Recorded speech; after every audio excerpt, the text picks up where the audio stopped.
Welcome to Your Financial Advocate with Greg DuPont from DuPont Wealth Solutions.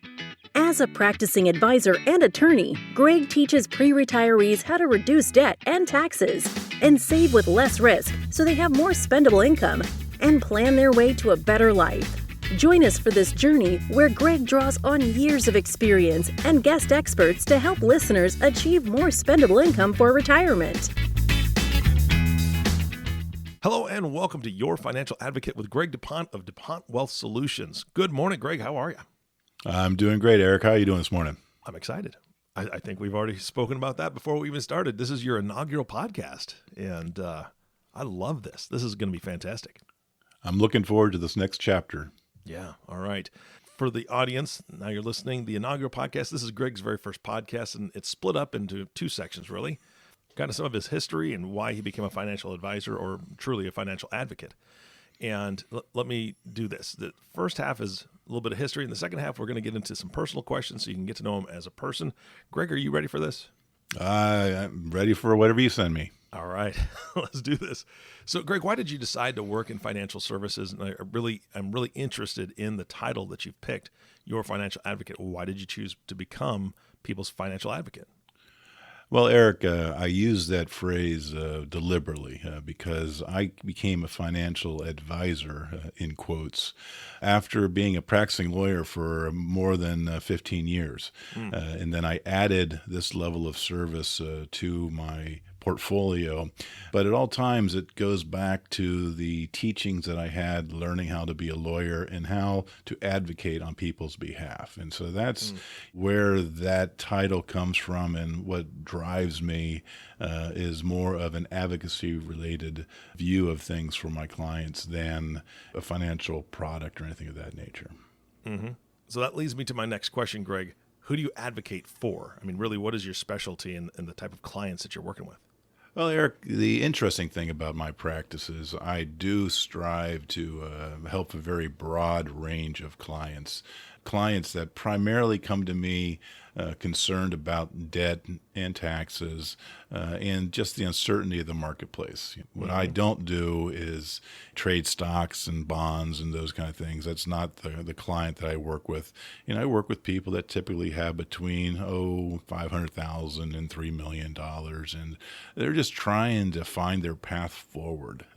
And whether that is trying to get themselves out of that consumer debt that they have accumulated or student loans that they've accumulated in a systematic fashion that doesn't leave them with nothing to show for it at the end, or those people that have done a great job of accumulating and saving for their future, but still face that future with more than a bit of uncertainty, more like fear that either they're going to outlive their money or Uncle Sam's going to come in through taxation and crash a beautifully designed plan for them and their family.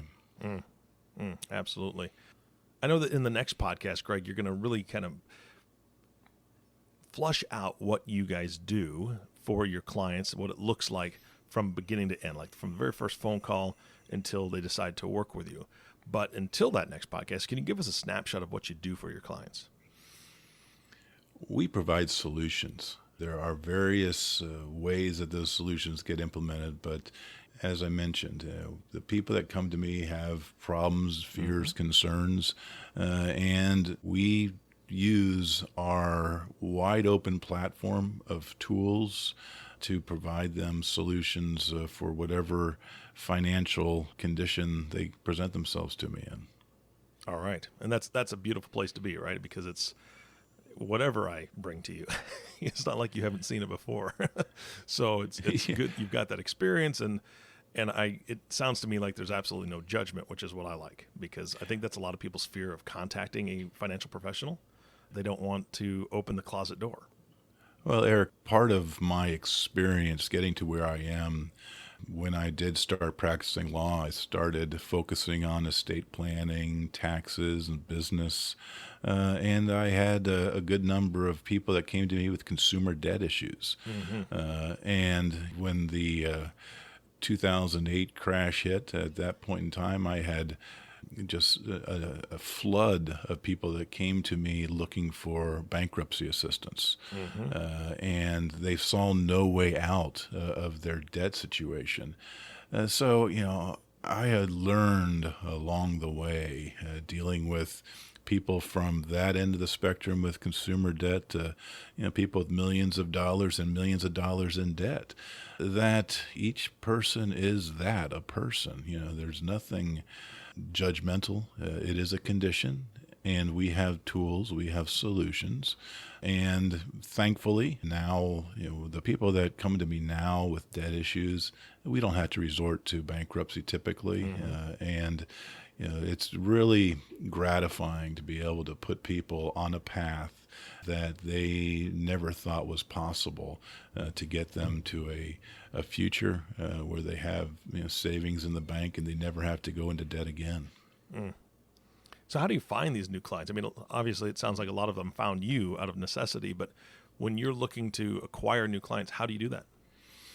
Well, always the primary source of clients, is referrals, right? When you've done a good job for your clients and they see your solutions, they're sending their friends and family that need assistance. So that's the primary thing. But in all candor, this podcast is part of a broader initiative of mine, which I call my March to a Million, which is a goal that I have set for myself of positively impacting 1 million lives before I hit the age of 65, which is in 10 years from now. So that's led me with that goal and that prompting to start doing things like this podcast, go out to the broader media world and try to touch more people directly that way. Yeah, wow. The Million March, is that what you call it? March to a Million. Yeah. March to a Million. Oh, man, that's fantastic. I love that. So what kind of client education or general education do you do for people? Well, prior to the pandemic, we would do yeah, right. We would be doing workshops in present, having those type of interactions with people. We do a lot of social media, and we do have a good number of classes available online. I've got my flagship Retirement Tax Trap Masterclass that I have out there, which is an hour and a half, 2 hours of education on the trap that has been set for the modern saver as they look for retirement. And we have a bunch of smaller modules for things like the debt reduction that I just mentioned, and other elements of their financial world, so that they can get educated themselves without any type of pressure from a financial advisor. Absolutely. Now, I know that, you're amazing. As I've gotten to know you, you're highly educated, obviously an attorney at one point, and then moving into this field. So you've got a lot of education, but you can't do this alone, right? That's all there is to it.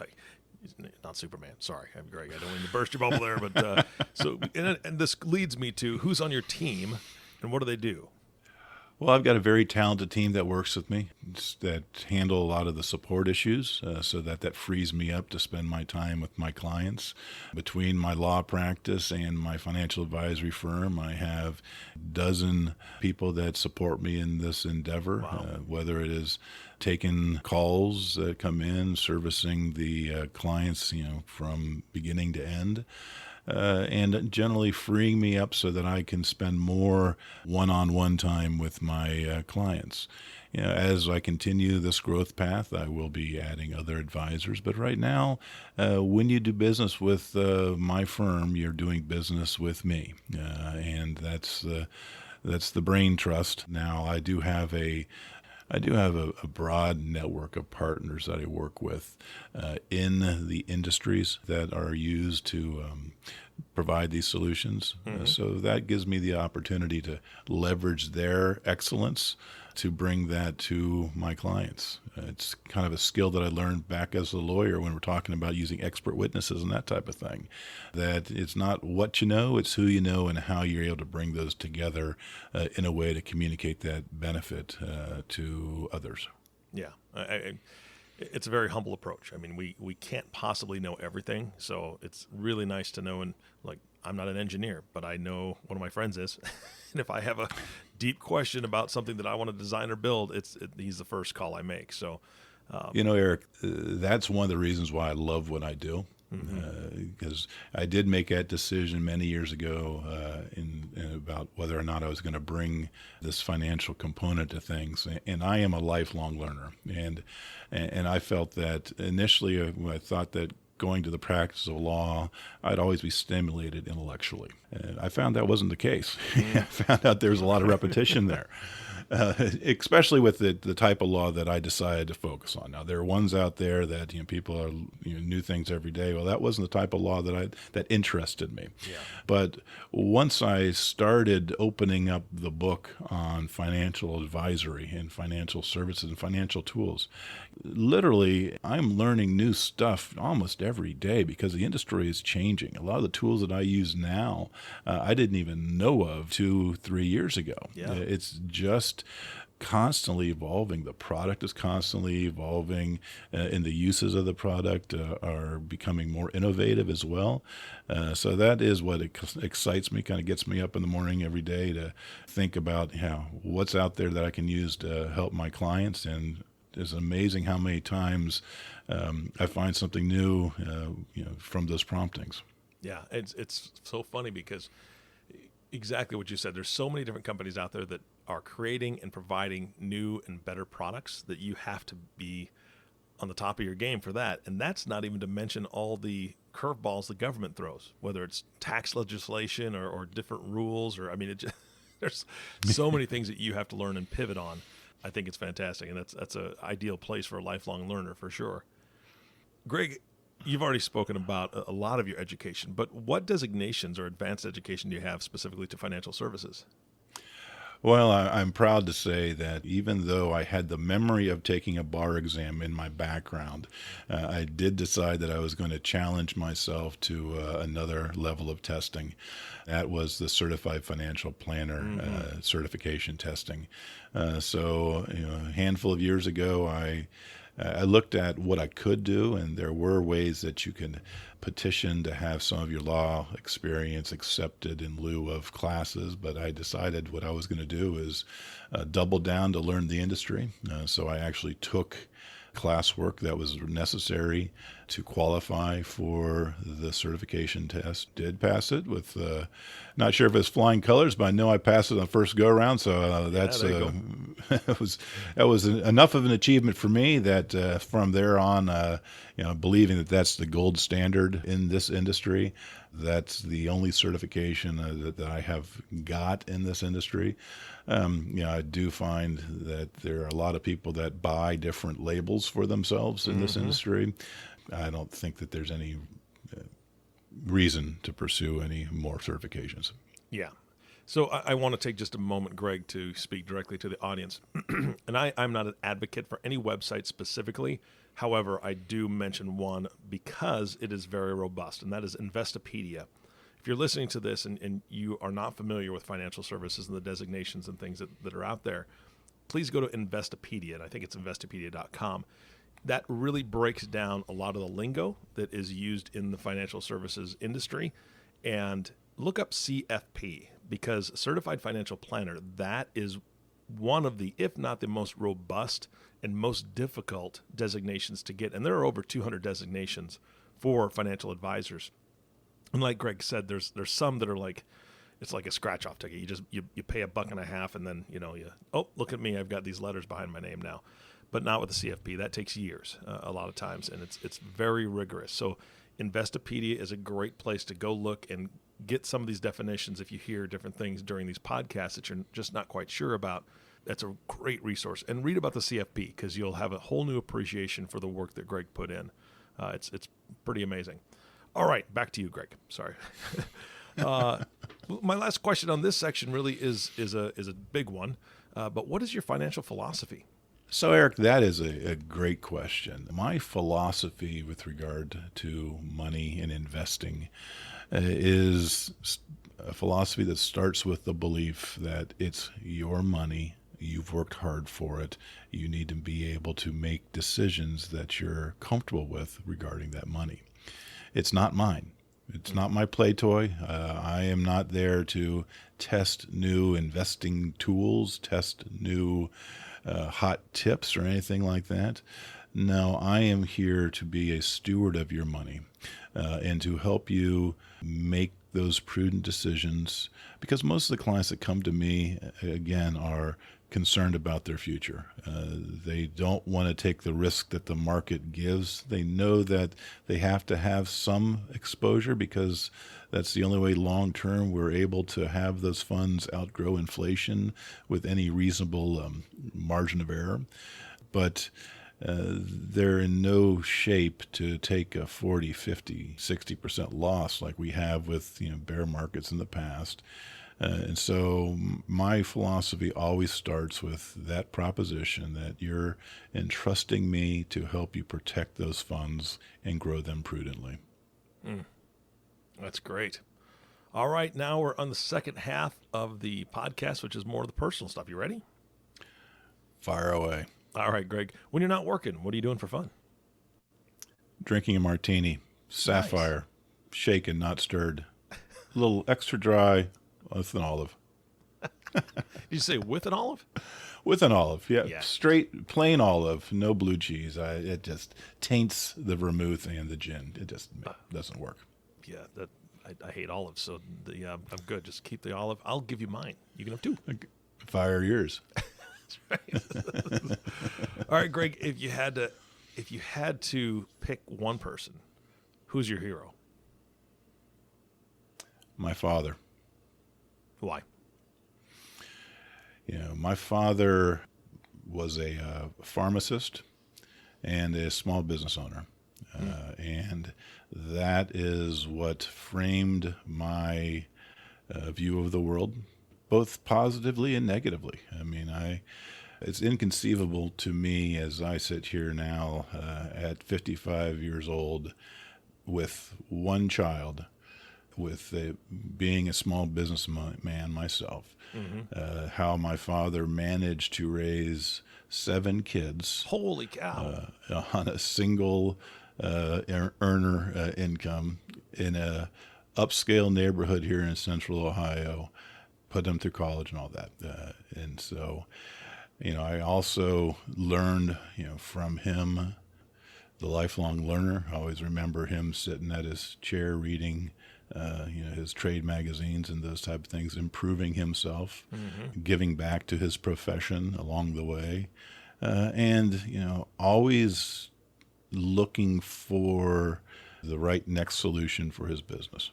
I've got to share with him the triumphs and the struggles of that over the years, but that's always the driving force for me, that you just keep putting one foot in front of the other and learning more and delivering more, and ultimately, things do work out the way you want them to.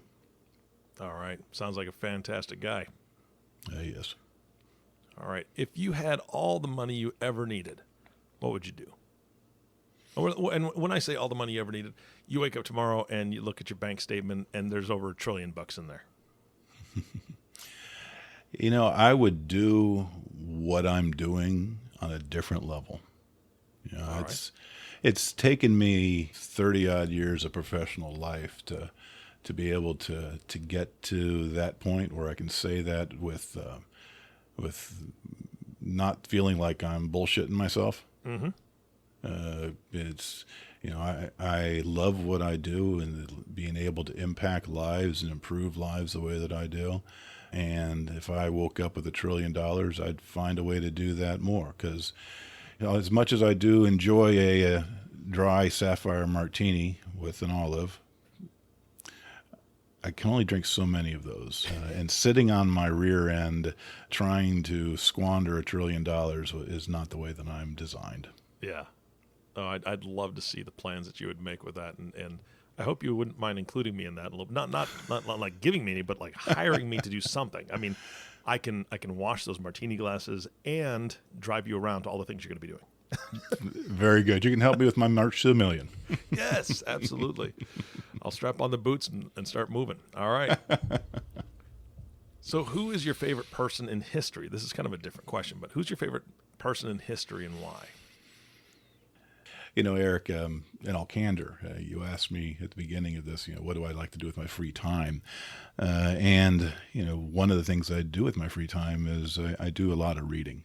I do a lot of inspirational reading, self-development type of reading, but also I've read a lot of biographies and or autobiographies for that matter. And if you look through time, there are so many luminary presences that are out there, from Lincoln, Washington, come today, Jobs, and along the way Einstein. These are all people that their stories are so motivating and inspirational that I can't pick any one out that stands head and shoulders above the other, because I believe that we just kind of build upon the experiences of humanity. There are just so many people out there that I do admire what they have done, that I don't have any one that I would single out. All right, I'll take it. Greg, what's your idea of success? Well, Eric, that's where my March to a Million came from. Was at a retreat a couple of years ago. And it was a leadership type retreat. And one of the things that they challenged me with in that session was, what is success for you and what do you want to accomplish? For me, success always starts at home, based upon the love of my wife and my daughter. And then from there, it's going out and affecting that broader community to that March to a Million goal. And helping improve lives along the way. Yeah, that's beautiful. That's a beautiful picture. All right, Greg, what is one thing that you recommend to most clients, family, or friends? And it can be anything. It could be a book, like the ones you've read time and time again, or it could be pizza. Could be how to have a martini. I don't know. What's the one thing you recommend? Well, we talked about people and luminary presences, and Steve Jobs, one of them that I do hold in my pantheon, as it were, and the Apple logo, Think Differently. And that is one of the things that I always challenge people to do, because we are being guided by forces. I won't say that they are necessarily evil forces or anything like that, but the forces of the media, the forces of popular culture, and they push us in certain directions. Common knowledge pushes us in certain directions, and when we take a moment and we step back from that and challenge that a little bit and think differently, that's when we can make these small changes to ourselves and our financial picture that can yield such tremendous benefits down the road. All right. This is my favorite question of all the questions. Greg, tell us one thing that most people don't know about you. Well, I shared my darkest secret, which is not a secret, which is my martini proclivity. So I won't say people don't know that about me. I guess the one thing that people don't know about me, in the sense that I am out there so much in the media and meeting people so much, that I'm really a very private guy. That it doesn't take much for me to find joy. I guess I might have learned this lesson from my now deceased father-in-law, that the simple joys of just spending quiet time with the ones you love, that's all I need to get juiced up. Yeah, that's awesome. All right. When people lose focus, and you and I have both experienced this, not necessarily personally, but we've seen it happening in the last 6 months with COVID and with the lockdown and all the things that have been happening, people can lose focus, get into a bit of a, I don't want to call it depression, but kind of down in the dumps, right? Do you have a mantra or motto or something that you say to yourself to get you back on track or to keep yourself focused? I have several tools like that I use, Eric. You mentioned, the reading the books, all the books I read, Hal Elrod's The Miracle Morning. I'm not sure if you're familiar with that, but he sets forth in that book a a daily practice that's basically some spiritual or intellectual challenge in the morning through reading and quiet time. Mm-hmm. I do cherish that quiet reflection time throughout the course of the day. And, I do have beliefs and mantras that I recite, I guess, or at least think about or view that are constantly reprogramming my brain. Mm-hmm. And, one of the things that I have to remind myself is when the days are long, when I'm going from meeting to meeting to meeting, and you start feeling tired, is just remembering that this is what I'm here to do. That I've got this goal, this march to 1 million. That I am, even though I am going from, again, meeting to meeting, I am impacting and helping that life. And that type of thing just becomes re-energizing. And so, as you're looking at all the challenges of the world out there, once you were able to find that purpose, find your why, and as Simon Sinek is famous for talking about, when you find that why, every once in a while, you just got to go back to that to get yourself centered and to find that inner energy to keep pushing forward. I know that one thing that we can draw on is you've got your why, like you said, but being able to see some of the achievements that you've had, either because of that why or just because of the achievements that you've accomplished in your life. If you had to look back on all those, what is your proudest achievement, Greg?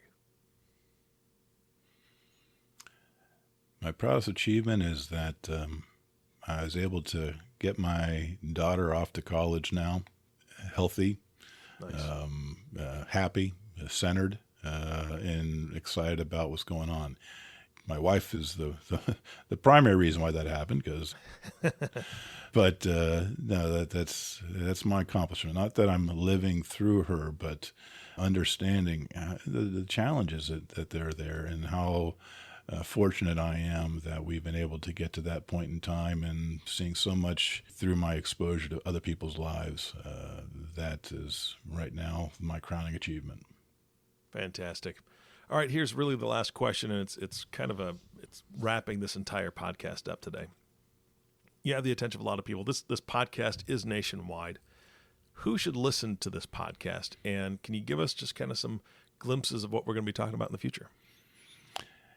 As we go forward in developing this podcast, I don't want it to be just a dry conversation about financial tools and all that stuff. That can be real boring real quick.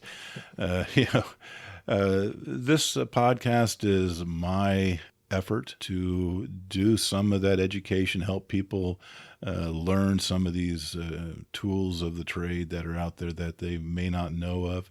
But it goes deeper than that. As I've kind of reflected throughout the course of our conversation here today, I've been blessed by having many good mentors and coaches and continue to be mentored and coached. And I intend to share some of those type of observations and skills and the tools that I've learned that way so people can maybe, again, not only improve their lives financially, but improve the rest of their life. Because it ain't about money, folks. This is about living your life and having your money support you in your lifestyle the way that you want to live your life. So that's our journey together to be able to, learn so we can make some good decisions financially, but always furthering the thought that how do we use our hard-earned dollars the way that we want to live the life that we want to live, both now and in the future? Absolutely. Fantastic, Greg. Thank you so much for your time today. Thank you, Eric. You bet. And the last thank you goes to you, the listening audience. Thank you for tuning in and listening to the Your Financial Advocate podcast with Greg DuPont. If you have not subscribed to the podcast yet, which I know you haven't because this is the very first one, please click the subscribe now button below. This way, when Greg comes out with a new podcast, it'll show up directly on your listening device. This makes it much easier to share these podcasts with your friends and family. And you're going to want to, because one thing that Greg didn't mention that I will is that Greg has plans to bring on some guests, some pretty phenomenal guests onto the podcast in the future. So you're not going to want to miss those. Again, thank you so much for listening today. For everyone at DuPont Wealth Solutions, this is Eric Johnson reminding you to live your best day every day. And we'll see you next time. Thank you for listening to Your Financial Advocate. Click the subscribe button below to be notified when new episodes become available. The information covered and posted represents the views and opinions of the guest and does not necessarily represent the views or opinions of DuPont Wealth Solutions. The content has been made available for informational and educational purposes only. The content is not intended to be a substitute for professional investing advice. Always seek the advice of your financial advisor or other qualified financial service provider with any questions you may have regarding your investment planning.